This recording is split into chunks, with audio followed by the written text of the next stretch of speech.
We've got 5 key areas on the agenda today. We'll start with the normalization of exhaustion, look at a study on 5 nights of restriction, talk about optimizing the work schedule, walk through the 7-day sleep challenge, and finally, look at why rest is where magic happens. All right, part 1, the normalization of exhaustion. Let's kick things off with a pretty hard truth about our modern lifestyles.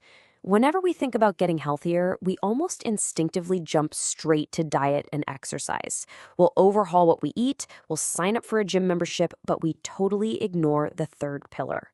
Culturally, we've basically normalized being tired, wired, and running on caffeine all day long. We kind of wear exhaustion like a badge of honor, don't we? But what if, just for a little while, you actually gave your body the rest it's literally been begging for? The sheer scale of this problem is absolutely staggering. When you look at the clinical data, nearly 4 in 10 Australian adults report getting insufficient or just plain poor quality sleep.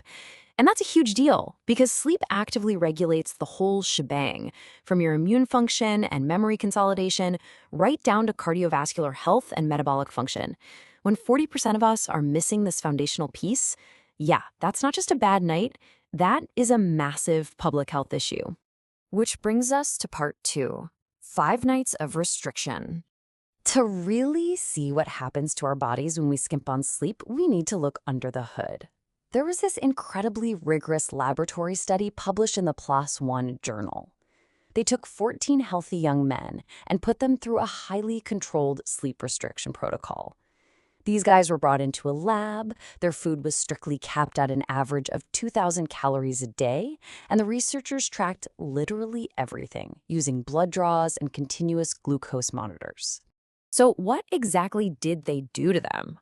Well, for 5 consecutive nights, they restricted these participants to just 4 hours of time in bed. Just think about that for a second. That's like trying to sleep from 4 a.m. to 8 a.m. It's a brutal setup, but it was specifically designed to simulate that incredibly common work week where people are burning the midnight oil and still waking up at the crack of dawn to commute. The metabolic fallout was honestly severe. After just 5 days, the researchers saw these alarming spikes in both glucose and insulin. Their afternoon cortisol, the primary stress hormone, just shot right up. Leptin, which helps regulate appetite, also spiked. And at the exact same time, their sex hormone binding globulin, or SHBG, took a massive nosedive. Your body essentially hits the panic button and goes into full-blown metabolic chaos. Now, here's the crucial part. What do these hormonal shifts actually mean for your long-term health? The researchers pointed out that increased afternoon cortisol combined with reduced SHBG is highly consistent with the development of insulin resistance, meaning if you experience these specific changes repeatedly over time, like continually living that chaotic 4-hour sleep lifestyle, you could actively be increasing your risk of developing type 2 diabetes. Sleep loss isn't just making you groggy, it's fundamentally altering your metabolic health behind the scenes. Moving right along to section 3, optimizing the work schedule. Let's take all that laboratory data and drop it into the real world. How does this actually play out in our daily grind? Occupational health research points us toward a really effective 2-pronged approach. First up is banking extra sleep. That means aiming for about 10 hours of time in bed before a demanding work week starts, building up your resilience to prevent those midweek performance drops. The second part is being smart about your weekend recovery. You want to aim for 8+ hours at night, but, and this is key, you've got to skip the daytime naps. Why? Because napping on the weekend delays your circadian rhythm, setting you out for that dreadful Blue Monday effect, where Monday morning feels absolutely miserable. But here's where things get really fascinating.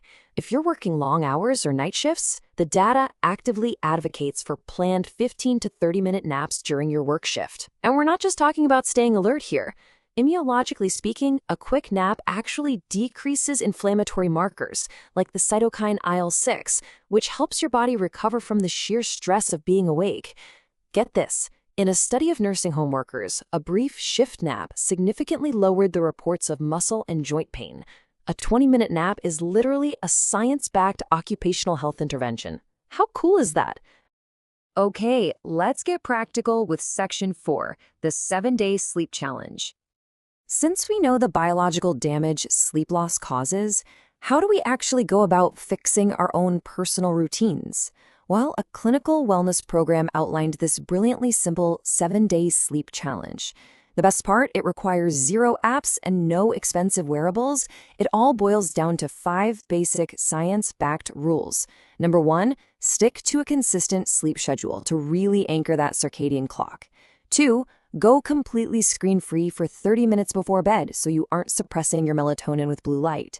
3, realistically aim for 7 to 8 hours. 4, absolutely skip the afternoon caffeine. And 5, build a calming transition ritual, maybe a warm shower or reading a book, just to help lower that cortisol before you hit the pillow.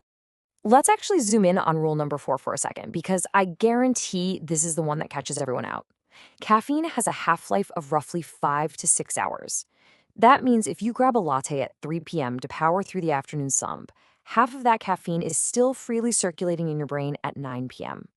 Skipping caffeine after 1 p.m. is absolutely crucial because even if you think you can fall asleep fine, that lingering caffeine is actively wrecking your deep sleep stages long after you took that last sip. And finally, Section 5, rest is where magic happens. As we wrap up this explainer, we really need to completely reframe how we view our time spent in bed. I want you to carry this quote with you. Movement matters, nutrition matters, but rest is where the magic happens. We've got to stop looking at sleep as this passive state where we're just doing nothing. It is a highly active state of profound physiological repair, memory consolidation, and hormonal rebalancing. It's literally the biological foundation that makes all your hard work with movement and nutrition actually pay off. So knowing the hard science of what exhaustion does to your blood, your job, and your daily life, the only question left is, will you take action? Are you going to ditch that 3 p.m. coffee and finally give yourself the gift of rest? Think about it like this. If you wouldn't purposely eat terrible junk food or completely skip moving your body for 5 days straight, why on earth would you do the metabolic equivalent to your brain tonight? Start your 7-day challenge today. Thanks so much for joining me for this explainer.